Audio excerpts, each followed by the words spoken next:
Uganda's government is suspending all passenger flights from India as part of efforts to contain COVID-19.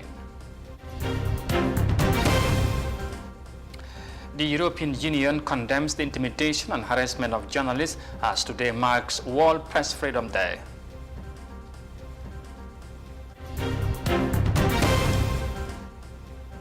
And Muslim woman denounces criminals disguised as hijabis in the Gambia.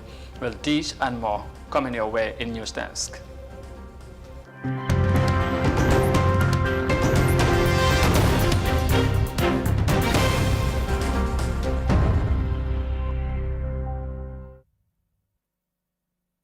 Hello, this is Africa TV and many thanks for joining us. I am Amadou Kante and now the news in detail. Now, in a bid to improve its fight and surveillance against the COVID-19 pandemic, the Ugandan government has temporarily imposed a ban on all passenger flights from India. The Asian country is currently battling with the second wave of the coronavirus, with more than 300,000 daily new coronavirus cases been reported in the past 12 days. The WHO officials in Uganda encouraged the public to take the COVID-19 jab as authorities reintroduce measures to contain the situation. Here is more details of that in this report. Ugandan scientists say they've so far detected 5 variants from different countries, and one of them is a highly infectious super spreader variant discovered in India. Health workers are now moving to contain the disease. All passenger flights between Uganda and India are suspended until further notice. The Indian Association of Uganda is rallying its members to follow the stipulated health guidelines. Ugandan scientists say so far one person has tested positive with the variant that was discovered in India. He is currently undergoing care. They are now advising the public to be cautious and suspend all non-essential travel to countries with high infections. Apart from India, travelers from the US, the UK, Turkey, South Africa and Nigeria, among others, have also been advised to suspend non-essential travel to Uganda. The World Health Organization is now encouraging locals to embrace vaccination. When you get vaccinated, you ensure that your health systems does not collapse, your economy can be opened, and you prevent mutation. Uganda has so far registered over 40,000 cases and more than 300 deaths. Scientists are hopeful that the new restrictions could help contain the spread of the deadly disease.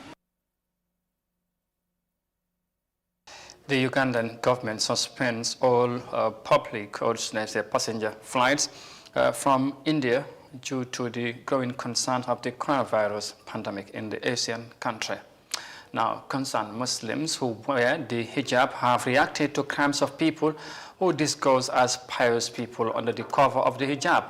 In this vox pop at the Serakunda market, several young ladies emphasized the wearing of veil as a religious requirement, and that whoever is misrepresent that image will surely be exposed. Here is more details of that in this report by Binta Fatih. Hijab wearing is one of the most common identity of female Muslims in the Gambia, and it cuts across the population, especially during the month of Ramadan. Despite its religious significance, the dress code is being used in certain instances by criminals in disguise of good Muslims to commit crimes such as theft.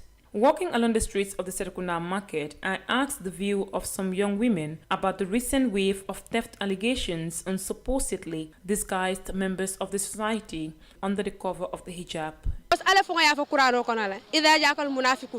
Allah said in the Quran, there will be people who would dress like Muslims when they are not Muslims. They just do evil just to defame Islam.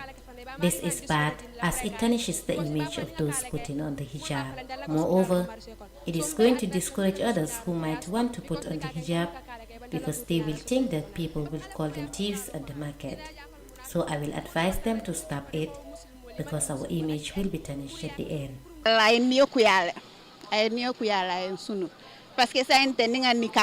The issue makes me sad because people now point at us when we put on the nikah. They would say, These are the people who stay. The person puts on the nikah just to use us and blame us. It really makes us sad. Maybe the person is not even a Muslim. She just used the hijab just to go and steal. That's why they have been exposed. You know, sometimes some of them are not hijab.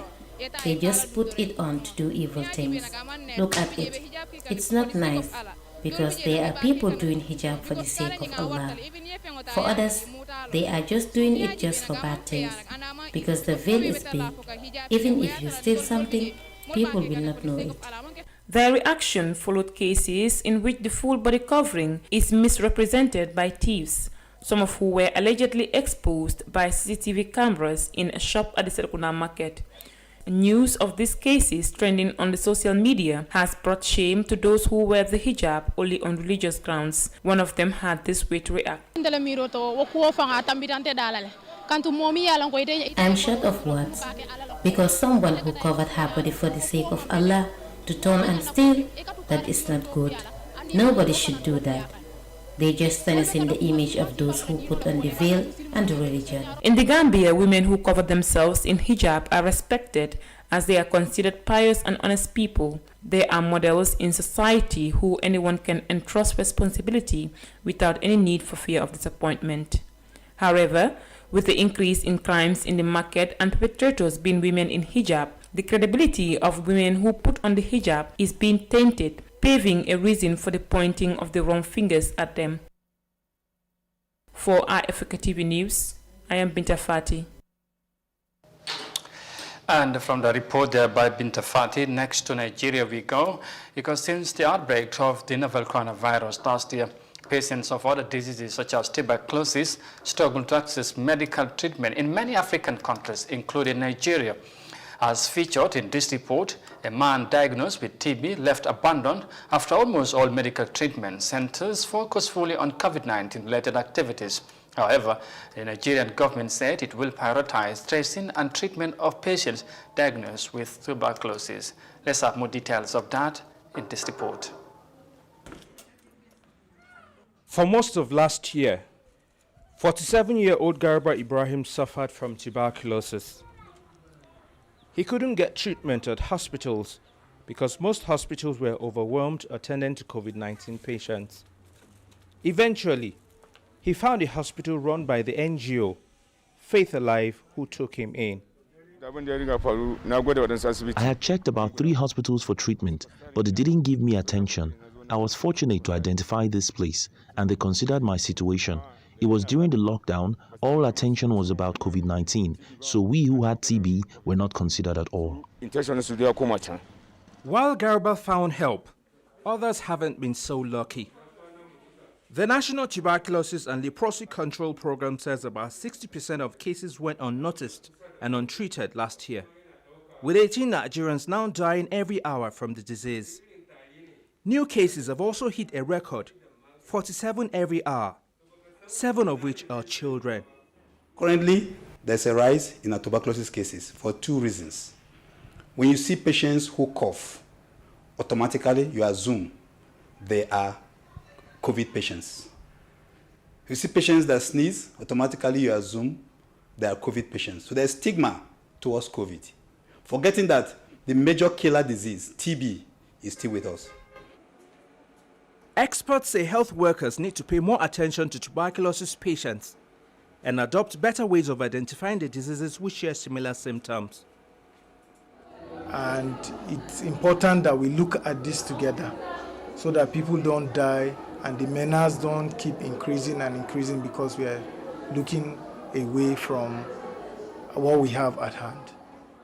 The World Health Organization says Nigeria is far from achieving its 2025 national target of halving TB cases and slashing mortality by 75%. But local authorities say they are doing their best to hit it. The Nigerian government has promised to prioritize detection, diagnosis and treatment of tuberculosis across the country. The main focus will be teaching people, especially those in rural areas, about the need to seek medical care early. And with such measures in place, more people with symptoms of TB could get diagnosed and treated in time without having to go through the harrowing experiences of Garba.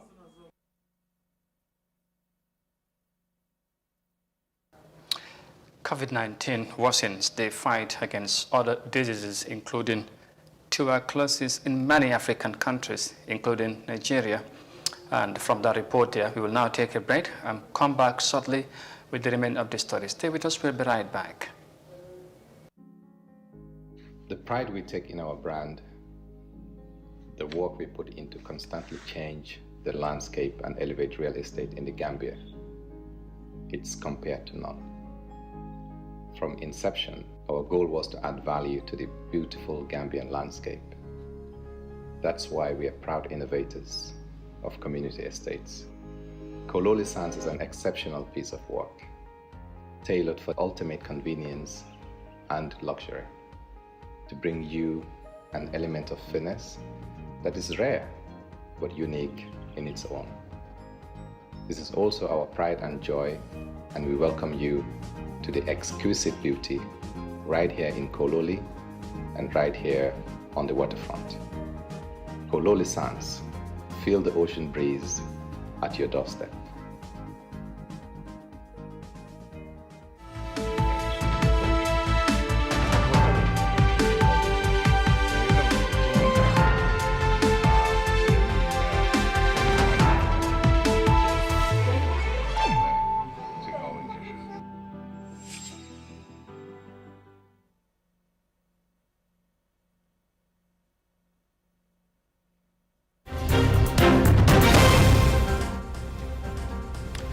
Welcome back. This is Africa TV, and once again, many thanks for joining us.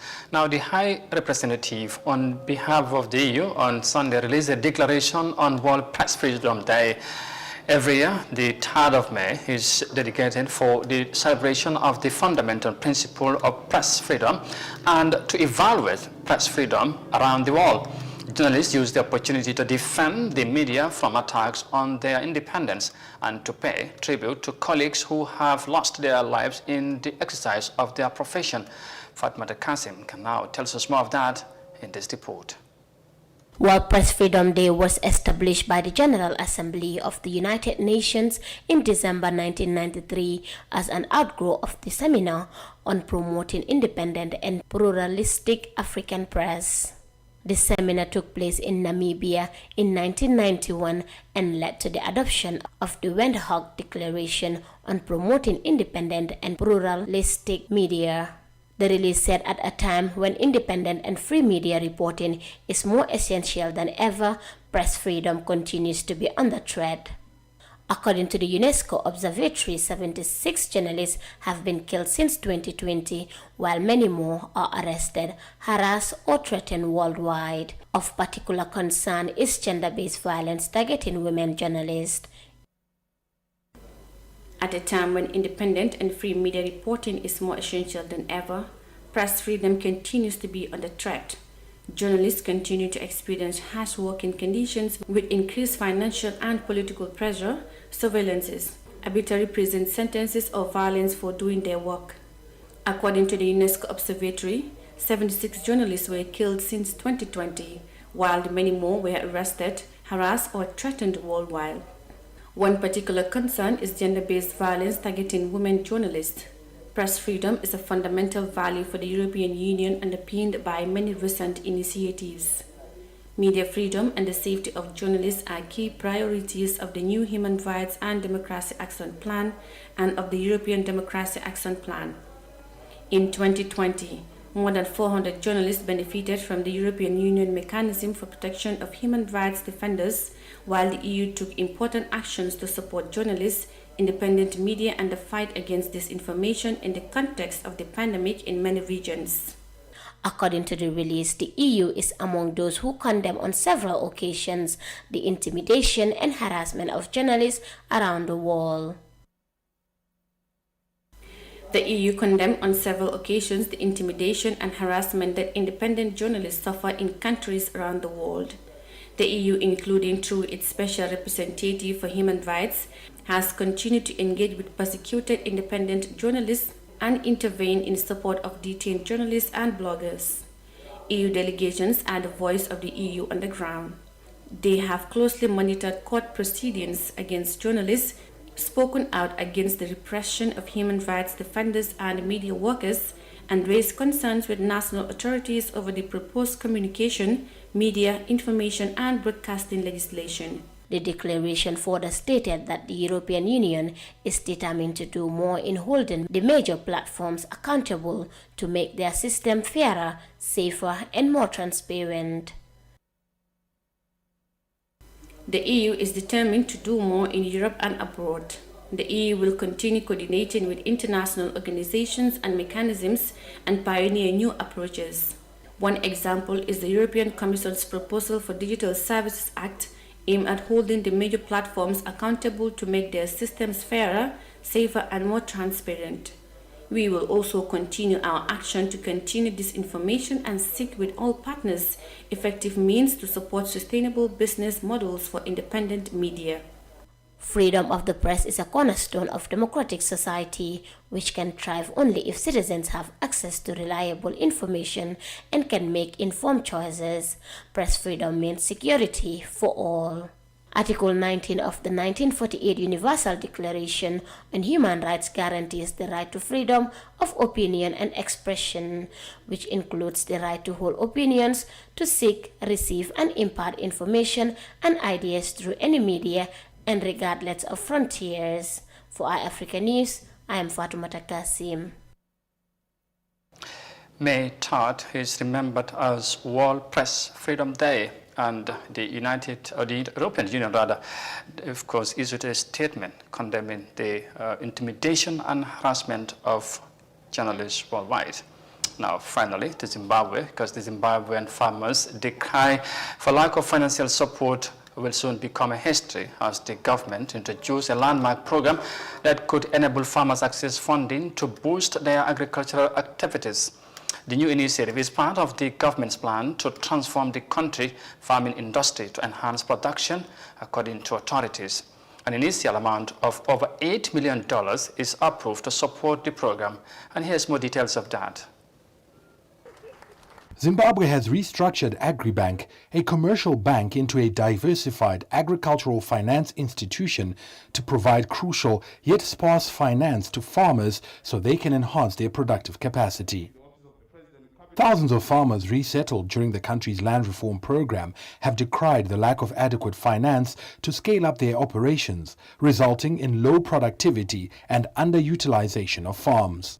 This is an integral part of our agriculture and food systems transformation strategy. Inclusive, sustainable agricultural financing and development are among the key success factors for a transformative agricultural sector. The agriculture and food systems transformation strategy will transform agriculture from a US $5.3 billion industry to a US $8.2 billion industry by 2025, with exports exceeding $4.5 billion by that year. The Land Bank incorporates a commercial bank, leasing arm, and an agricultural insurance division to mitigate the risk factors that have plagued farming in recent years due to erratic weather. Unlike existing commercial institutions, the Finance Corporation will not necessarily insist on collateral security, but advance some loans on the strength of business projects. The provision of appropriate finance is crucial to helping small-scale and communal farmers make the transition from seasonal and subsistence farming to more commercially viable agriculture. 700 million Zimbabwe dollars, about $8.3 million US dollars, has been allocated as initial capital. A strong balance sheet for the Land Bank, Your Excellency, is critical in order to enable it to undertake its mission of underpinning agricultural recovery and growth. And to this end, government is exploring various strategies to strengthen the Land Bank's balance sheet, including the transfer of unencumbered state land to the Land Bank. Zimbabwe's agriculture sector is set to rebound on the back of a good rainy season that's seen a surge in production across major crops, including maize, whose harvest rose from 907 million metric tons in 2020 to a projected 2.7 million this year, and tobacco, whose deliveries are forecast to rise to 200 million kilograms from 135 million last year. The Zimbabwean government there to support local farmers, and of course that is in a bid to boost agricultural production in the country.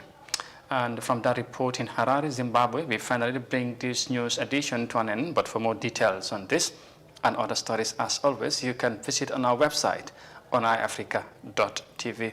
But for now, though, many thanks for the pleasure of your company. Thanks for watching, stay safe, and bye for now.